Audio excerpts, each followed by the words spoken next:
So let me ask you a question. That might sound pretty simple, but nobody answers it honestly.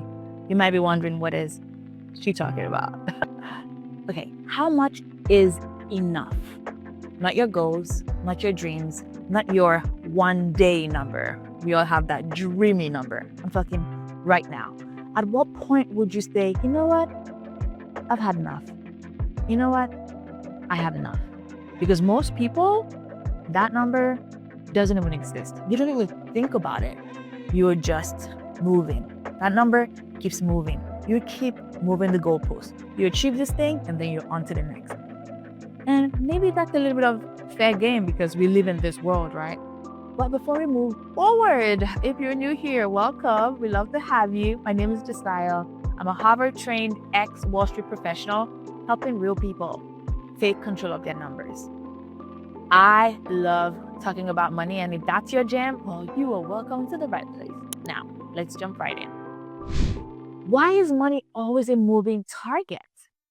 Let's talk about what actually happens in real life. You know it. We always call it first. You get a job. Yay, you. You're making a modest $50,000 a year. I know you're making more, but let's talk about, do you ever think, okay, maybe when I make 80K, I'll be great. When I get there, I'll be great. And then suddenly you make 80K because you're better than the baddest. And all of a sudden it's like, you know what? That 80K is sort of not what I thought it would be. Maybe when I get to 120K. And then you get to 120K, but it's like, no, 150K might be good. You even make it to 200K and it's still not feeling like, it's where you want to be. And honestly, you might even be right. You might be technically right. You might be technically right. It's like, okay, I get to 200, but it's still not great. And to be honest, nothing is wrong. Nothing is wrong, really. Your life is just improving. Of course, your expenses are growing because who do I think you are? Your environment, that's probably changing too. Now you have to live in a better neighborhood. And here's what's quietly happening underneath everything. Your definition of enough is not anchored on anything. You don't even ever think about it. It's reacting to your lifestyle. Your enough continues to shape with your lifestyle. Your lifestyle expands, and so enough expands with it, which means you sort of never arrive anywhere. Does that sound familiar? Okay, well, that's why I'm here, to put numbers to your enough, numbers that fit you. Now, let's ground this in something that is real. Let's say your core monthly expenses are about $5,000. I know I'm being modest, but let's assume so. And that covers everything from shelter, housing, food, transportation, insurance, basic living, your subscription, all of that. And put that into a beautiful $60,000 a year. And let's say you earn $120,000 top line gross. So after taxes, maybe your take home is like $85,000, $90,000, depending on the state that you live in. So structurally, you do have $60,000 that's covering your everyday life. And might I say you have $25,000 to $30,000 that's potentially available for flexibility, savings, investing, and all of that jazz. But on paper, that is more than enough to build wealth over time. On paper, it is. But what most people experience doesn't match. It doesn't match. And why is that? Because that extra 25K doesn't stay extra. It always often doesn't stay as your margin. It gets absorbed into, a fancier apartment, a better apartment, more convenience, more door dashes and, Uber deliveries, more travel, higher expectations, fancier clothes, fancier cars. And so your expenses, creeps up from 5K to 7K, unbeknownst to you. Now your baseline is no longer 60, it's now $84,000. And suddenly your 120K income that used to feel like the dream doesn't quite feel enough anymore. Nothing quite changed about your earning power. You're still growing, but everything changed about your cost of living. It doesn't always feel like you are expanding because it's just incremental, little, little, little. And that brings us to the next topic. What is little? Now, maybe let's flip the okay, now maybe let's flip the perspective a bit because the things that we talk about, it could get pretty uncomfortable, but honestly, it's important. Let's take that 5K baseline. That one we just used. Yes, let's bring it back. Okay. Now that's 60K a year. Sounds like, oh, there are millions of households that actually never ever hit that number. Annually, they live on much less. And guess what? To your surprise, they're raising children, they are paying rents, yes, they are managing bills. And so when someone making a whooping 120K a year, they don't have enough. Let's pause a bit and then ask them, is this an income issue? Because I would like to differ. Or is it a structure issue? Is it a systems issue? Because what feels like not enough to one person might be someone else's entire financial reality, maybe even financial reality and dreams. Okay. And that is not, I'm not here to guilt you. This is not even about guilt. It's about clarity. It's about helping you see things from a different perspective. Because if you don't understand the difference between the distinction we just made, you will just keep chasing a number that keeps, moving away from you. The number keeps creeping away from you. That carrot just keeps dangling a bit. And now let's talk about the relative trap. Now, here's another layer to the point that we just made. And people don't talk about this enough, at least in our groups. No matter where you are in life, you will always be surrounded by two groups of people. The people who will always have more than you, there would always be people who have more than you, and there would always be people who have less than you all the time. Guaranteed. There is no level to where this stops. It would always happen. You could be earning 50K a year, but there'll be someone who's making 20K a year. And there'll be someone who's making 200K a year in the same ecosystem.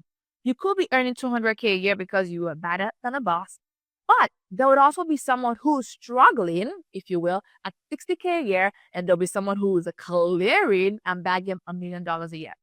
You could be worth millions and still be in a room where you still feel really tiny because there are other people who are doing even better. So if your definition of enough is tied to what you see around you, is tied to the optics, you will constantly feel behind or feel behind artificially in your head, which neither of that is useful to you and it's not useful to me. But comparing doesn't always give you clarity. They that compare themselves with themselves, what did the Bible say, are not wise.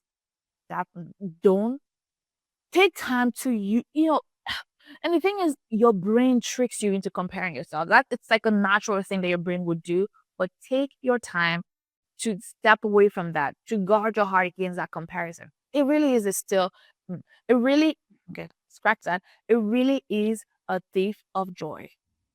Comparison does not give you clarity.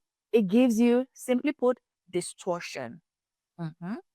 You start upgrading your life, not because you absolutely need to, absolutely, but because your environment quietly reset and your expectation follows suit. Your perspective on life also follows suit. And this is exactly where people lose the plot. You're no longer making decisions based on your own structure, on your own needs, on the life that you were building. You begin to react to what your peers are doing, what the industry normalizes, what the social circle celebrates, the social norm. Yes, you begin to normalize your life to that. Now, enough is no longer personal. It's no longer you. It's now external and it's now the validation of other people. And the problem with that is quite simple. External benchmarks never settle. They will continue to move all the time. There will always be someone who's traveling more, who's seeming to have more fun. There would always be someone who's earning more, who's spending more, who's living bigger and better than you. So if you don't ever define your own enough, you might spend your entire life trying to catch a moving crowd or trying to chase a moving target. And that gets pretty exhausting if you ask me. Now, what is the real problem? If we haven't already defined it, the real problem isn't that people always want more. It's not always that you want more. The real problem is that it is natural to begin to want more. So the problem is that there's no finish line. If you're not taking If you're not if you're not intentional about where you want to go with your life, it just always seems like, I want more. Human needs are unsatiated. What am I saying? Scratch that.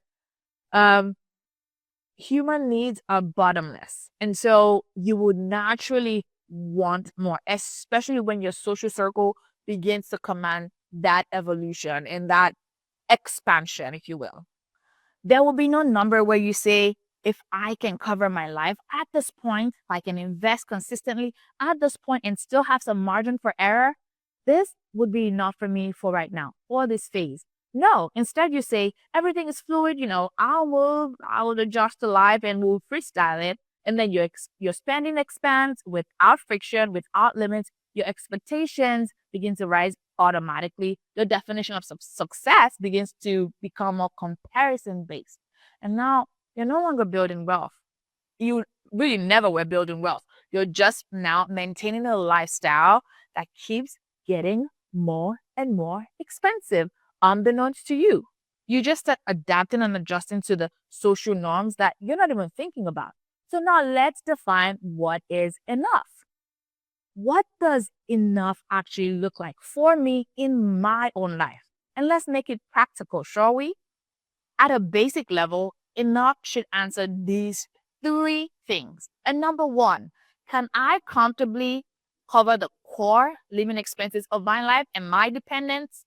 Am I consistently investing for the future? Because you should.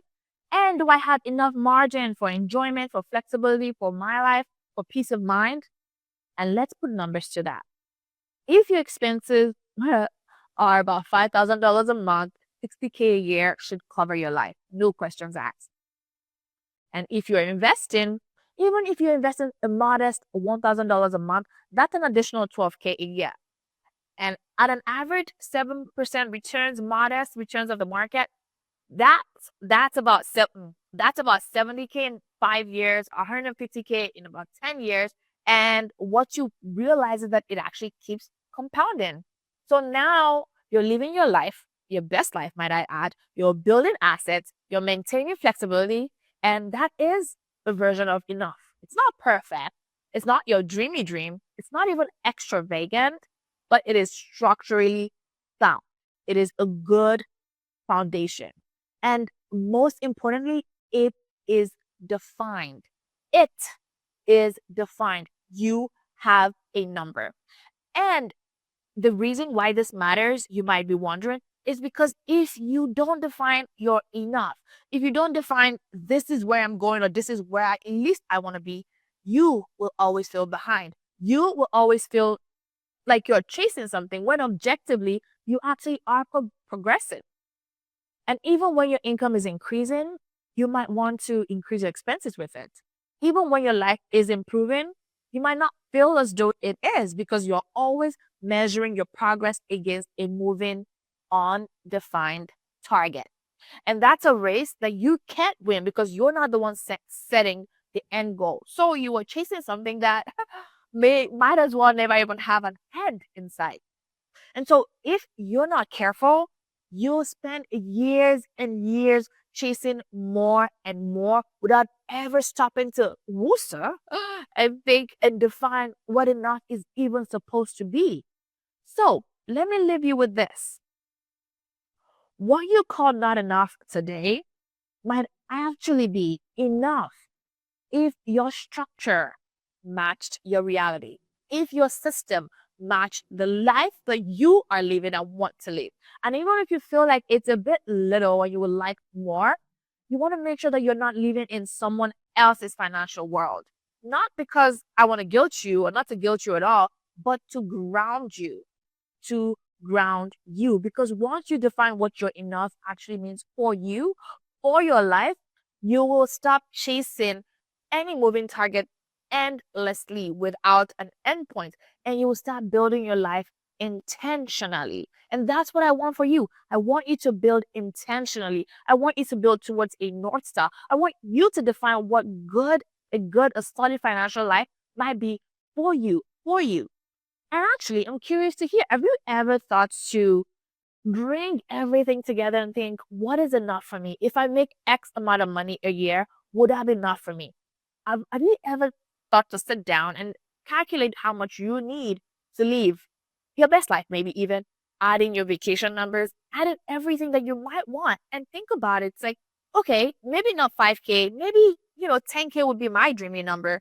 How do I get there? And then define that number and maybe work towards that number. That way you have a perspective of life and you're not just living to work. So put that in a comment down below. Have you ever thought about what a good number would look like for you on a month-to-month or even annual basis? I would love to hear it. And if you love content like this, I really appreciate that you do and that you watched this far. Please do me a favor by subscribing and turning on your notification bell, because I would love to have you in this community. We love to chit chat about numbers, finances, and the psychology behind money. And I drop a video every single week, and I would love for you to keep coming back and discuss it with the community. Thank you so much for watching, and I will see you on the next one.